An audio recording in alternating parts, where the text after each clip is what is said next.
Well, yeah, I figured I'll just show y'all what I'm working on today. Something I tried when I had the Mini X out here before, tried digging a hole and building a road as I went, and it didn't work very well with that Mini X because it just didn't have the reach and the capacity to move a lot of dirt. Well, that's a different story here with the big excavator. So what I'm doing today, starting a hole in here, and I'm just swinging over and I'm dumping the dirt here. And what I'm kind of trying to do, see, I can't drive out on this. It's way too muddy, way too soft. I mean, I'm sitting on mats right now, and you can still see how far I'm sunk into this gumbo crap. But you know, as it stays hot and dry, it will de-water. So what I'm doing is I'm just reaching as much as I possibly can today, stacking it up over here, you know, getting it out of this hole. And this hole will actually serve as a sump too to help drain, you know, to help drain off this area as well. So it'll help us out a little bit. But I'm gonna try to get all this stacked up as much as I possibly can that I can reach today. And then I think I'll give it, you know, a week or so, and then I'll call my dozer guy in and have him come in and grade it out, keep building the road out. And then once we get built out further, then we'll, you know, start another hole right there, or, you know, continue on this hole and just get as much dirt as we can. The goal is to build this road all the way over to the tree line, and then turn and go all the way down that tree line, and the pond will be back in there. So, you know, I'm tickled. Like I said, I wasn't sure if I was going to be able to do it, just because when I tried it with the Mini X, it didn't work very well. But this is working fine. So let me shut up. I'm going to put the camera down here so y'all can see and take you for a ride for a little bit.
Y'all get the point. It's back and forth, back and forth, back and forth. You can see, look at that red, see that nice red clay? That's what I'd really love to see, but I've got about 2 foot of this grayer, gooier crap on top. It's okay, the gray stuff will work fine for a road base. It's got a lot more organic material in it, so it's more like a good topsoil, but it will work for a road base.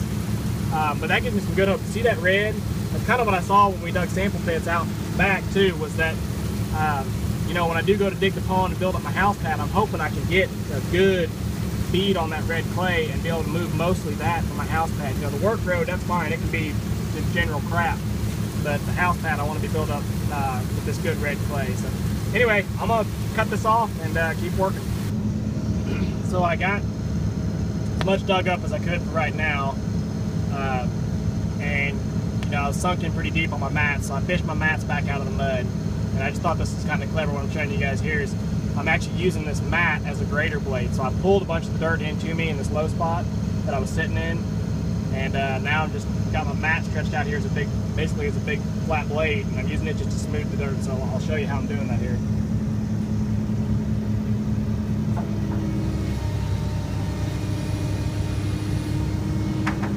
Got a good firm bite on it. Set it down, and then just easy forward. Now as I'm going forward, if it digs a little bit and moves, ease up just a hair more. And the only reason I'm doing this is just because I don't want to have potholes out here, since you know, the bucket doesn't give you a real smooth spread. It's hard to get a real smooth spread going side to side with a bucket. So this just helps there not be potholes from the bucket that would collect water and then cause it to not be water or not dry out. So easing into it. It actually works really well because my bucket leads and bulldozes some of the stuff out of the way. Well, there you go. You can kind of see how that how it worked out. You know, it's not perfect by any means, but it's a lot better than having ruts and potholes in it. So I'll swing around here and set my mat back down, but you know, all I did was get a real good bite on it, and I think what I need to do now is, you know, if this stuff will, if it'll sit and dry out, if we can keep having hot, dry weather like we've got, you know, we'll make a lot of progress fast. So set this baby down.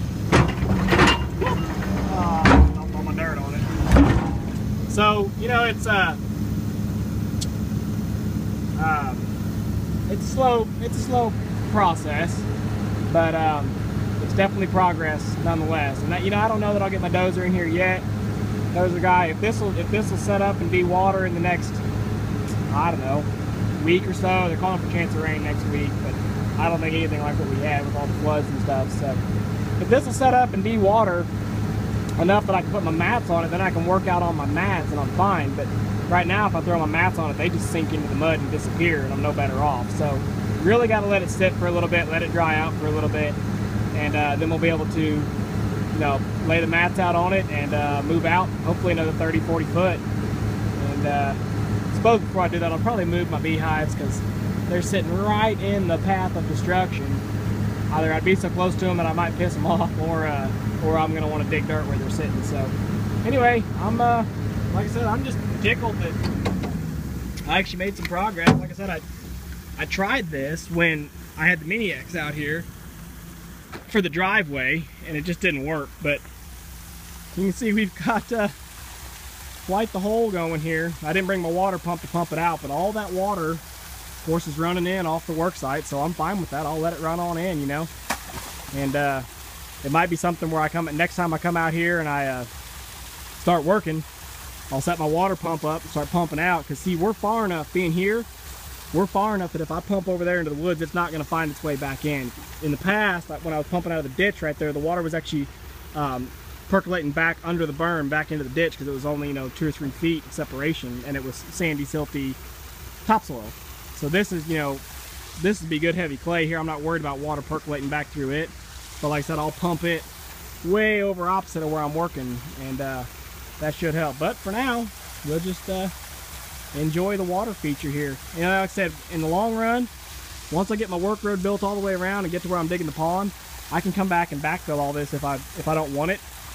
But the wife and I have actually talked about possibly having it be basically just this big long extension off the pond, you know, kind of like, almost like a moat, but you know, just like a little backwater, and we can use it for whatever we want, or just fill it all back in. That's the beauty of it. Once you get to where you're digging the pond, you can fill it back in. So anyway, I'm gonna cut this video off with that, and I don't know, wander around here and see if I can find anything better to do, but I think I'm probably done for the day. But I'm tickled that I've made some progress, and it looks like it's gonna work.